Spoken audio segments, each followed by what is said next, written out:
Hey everyone, so I know I haven't made a video in a long time, but a few days ago I tried the solo scaled Safi with bow for the first time, and surprisingly I had a lot of fun doing it. So I decided to make a video trying to give you tips and comments on what I do and what I do it. And the goal of the video is gonna be to teach you how to get reward 13 phase 1 Safi. The reason we're not going for reward level 15, which is the max with a full energy Safi, is because it requires to cut the tail and break most of his limbs. Okay, so cutting your tail with bow is just a nightmare, so we're not gonna do that. The only difference in reward from level 15 to 13 is that you get 2 more dracolites with 15. So it's really not worth going for that just for 2 dracolites. It's best to go for 13 and just not cut the tail, okay? You get to pick up 4 weapons, which is the maximum anyway, so that's why we're going for reward level 13. Okay, so let's look at area 1 first, and we're gonna start with the build that I'm using. I'm using the light break bow and the Fatalis set. And the reason I'm using the light break bow is because it has blast coating plus, which applies more blast, and in area 1 we're just gonna use blast coatings. So the only thing that matters on this build is the blast attack form to boost your blast procs, and of course your stamina skill, so constitution 4 and stamina surge 3. And you notice that for the charm I'm using the leaping charm 3, it gives you evade extender 3, so your dash are going to be longer, and it's useful because Safi, when you push him, you can cover distance easier, and it's just easier to move around for area 1. Every other decoration is kind of useless. I just left them there because they were on my set, so I didn't touch them, but feel free to put whatever you want.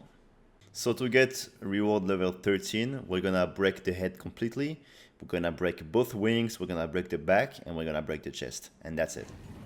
And so for area 1, we're gonna do the boulder skip as usual. So we're gonna push the left wing 3 times using the blast coating, and to push him on the wing once, you have to do 700 damage. So that's 1 blast proc for 600 damage and 100 damage from your arrows. So it's very easy. So as you can see, what I do is pretty quick. What I do is that I push him on the left wing 3 times, which breaks the wing, and then I start doing some damage on the other wing with the blast coating. As soon as he starts standing up, I'm gonna drop the rock. He falls down. I'm gonna break the back and break the other wing. The back takes 300 damage to break, so only 1 blast proc and it's gonna be broken. And then before it stands up, I'm gonna do some damage on the head, and I'm gonna do a melee attack. So later in the fight, I'm gonna mount Safi, and to mount Safi, you need to do 3 melee attacks. Okay. So I just did 1. You saw me fail the first one, but I landed 1 melee attack, which means that I need 2 more to mount him in area 3 when I want to. So that's the A1 skip. If you drop the boulder at the right time, Safi should be leaving right away.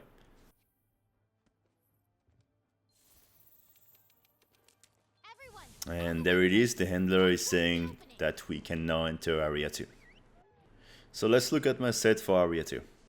So I'm still using the Fatalist set for this area, even though I know the Safi set bonus is a bit more favorable on this fight, but the difference in damage is very small, and the Fatalist set is much more comfortable, so I'm going to be using that. And I'm using the Kiabo King because Safi is equally weak to every element, and the King is the best bow out of all the Kia, stat-wise. So the first thing you'll notice is that I have more than 100% affinity.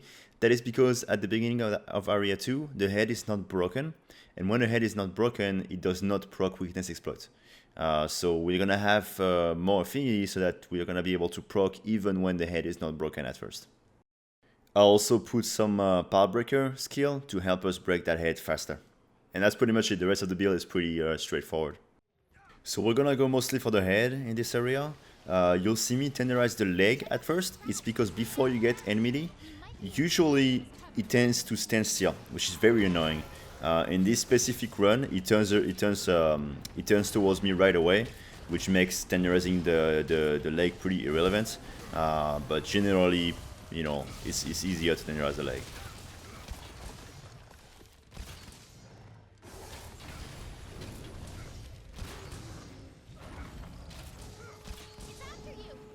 So as soon as you get enemy, Agitator is going to be activated, and he's going to be facing you most of the time, which is really good for targeting the head. So playing around the head at first can be a bit weird. Eventually you'll start to realize what attack you can do after each of his moves, and you get used to it. But at first it's definitely a bit difficult. He has some moves that are really annoying and kind of hard to react to. Hopefully just by looking at the gameplay you can kind of tell how to react to the moves. And for the most annoying moves I'll try to explain to you how to deal with them.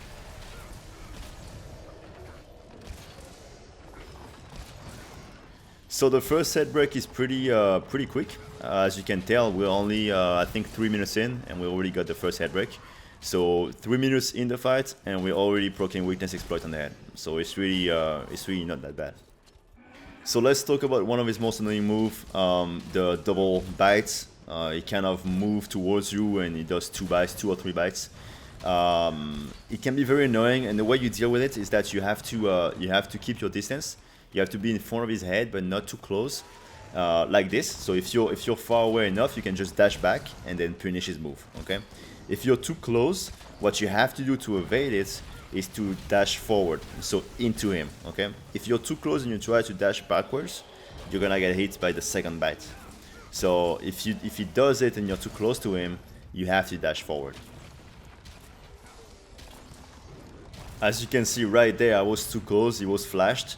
And I got hit. Okay, so that's my fault. And I made some mistake in this run, but I decided to keep it because I was too lazy to make a better one. And I think it's good to keep the mistakes so that I can, you know, point them out and try to explain how to avoid it.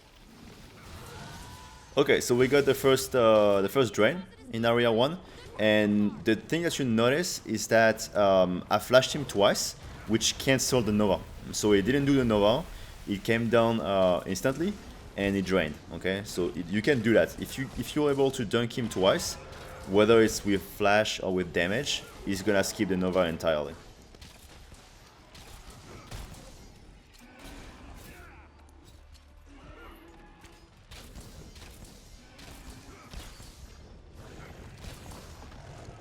Yeah, so you can see that right there. I was too close, so I had to dash forward, which is unfortunate. And after 2 flashes, he's gonna be invulnerable to flash. I'll be honest, in this run I forgot that I flashed him in the first Nova, so I flashed him by reflex, and obviously it didn't work. Okay, so no big deal.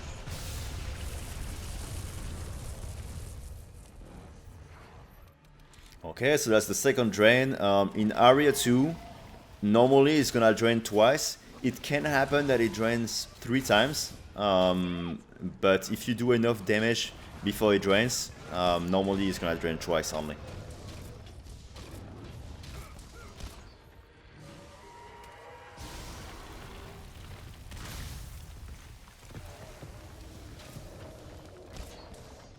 Alright, this is the part where I start missing all of my shots.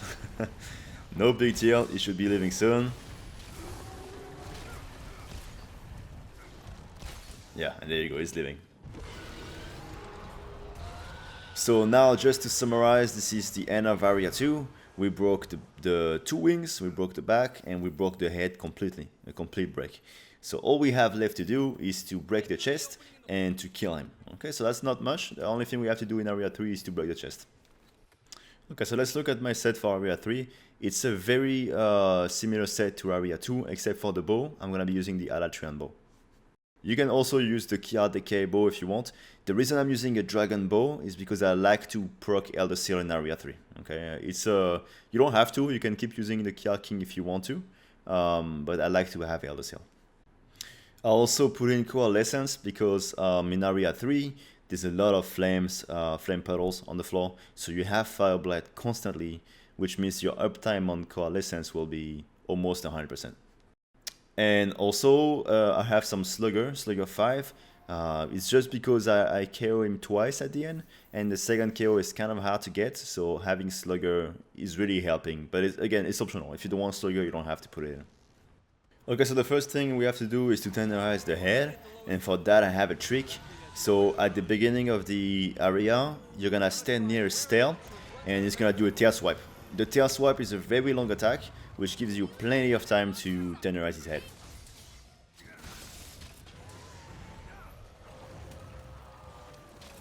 Okay, now we're just gonna do some damage on the head while it does it turns critical. And you notice that I use the Dragon Proof Mantle. If you don't know, Dragon Proof Mantle gives you a boost on Dragon elements. So since I'm using a Dragon weapon and my evasion mantle is being used from the last area, I'm using a Dragon Proof Mantle, which boosts my damage.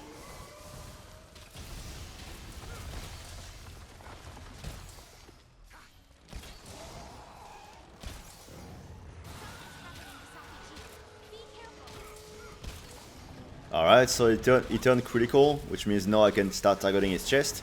So I just did some attacks on his head because he had some good moves. And now I'm equipping my Paralyze coating to paralyze him. And when he's paralyzed, I'm gonna start working on the chest.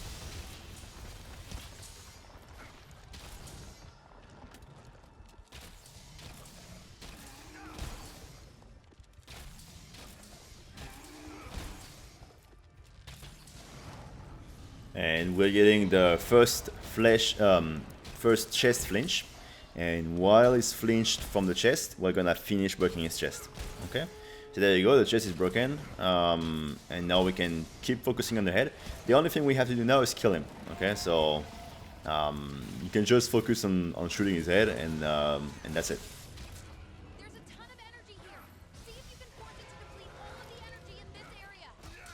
So you can see while he was standing still, I did a mounting attack. Remember earlier in area 1 I did one attack already, that's the second one, which means now I only need one more melee attack to mount him, so keep that in mind. I'm gonna mount him a little bit later.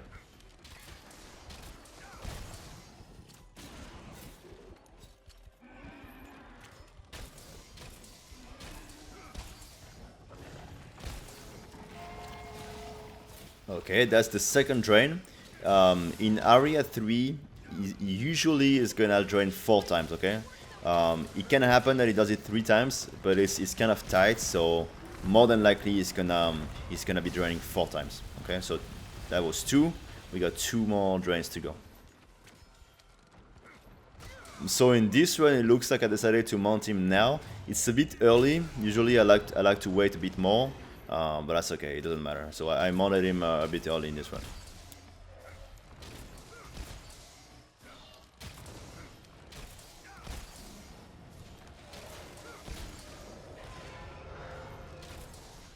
Oh, and this flying attack is really annoying. It does it pretty often in area 3, and it flinches you, and it's really annoying because it's hard to evade.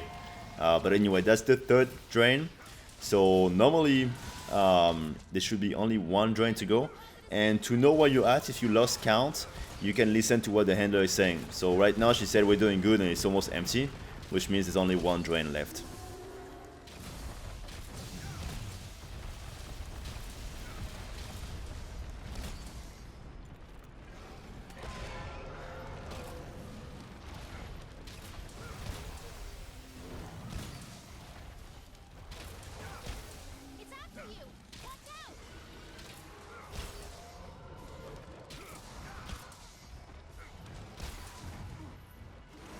Okay, so he does the Nova. At this point I noticed that I forgot to equip my flash, and instead of equipping my flash, I drank my dash juice and all of that. So ideally you want to flash it, but I didn't. I forgot to do it. If you flash him, he's gonna stay critical after the Nova. Okay, so it's unfortunate I forgot to equip my flash, but you know, it is what it is. So we got the 4th drain, and if you listen to the handler, she says you did it. Okay, so congratulations, you did it. You drained the room completely. So that was 4, that was the final drain. Now all that's left to do is to kill him. So you notice that I equipped my impact mantle. Spoiler alert, in this run, I equipped it a little bit early. That's one of the mistakes that I did, but that's okay.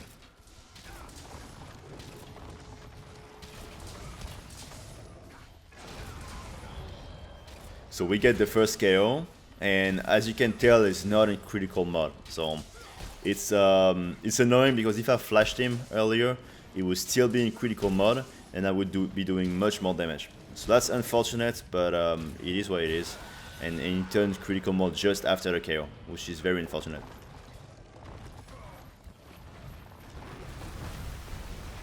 So right now what I'm trying to do is to get to the second gas flinch to flinch him down. And you can tell he's gonna keep spamming his lasers and his stuff. But eventually he will come join me. Yeah, he's doing his laser. It happens, sometimes it takes a while. There we go, so he's joining now. And that's perfect because when it's down, you can work on your second KO. And that's where Slugger 5 really helps, because see how long it took? So imagine without Slugger at all. So he's almost dead. You'll see after this KO, he's gonna fly and do the Nova. If I put my Impact Mentor a little bit later, or if I flashed his first Nova, he would have been dead right now, because I would have been doing more damage in the first KO. And again, you notice that I forgot to equip my flash, so I couldn't flash this Nova. That's a mistake, it is what it is. I probably lost like a good 40 seconds. But it's okay, it doesn't matter.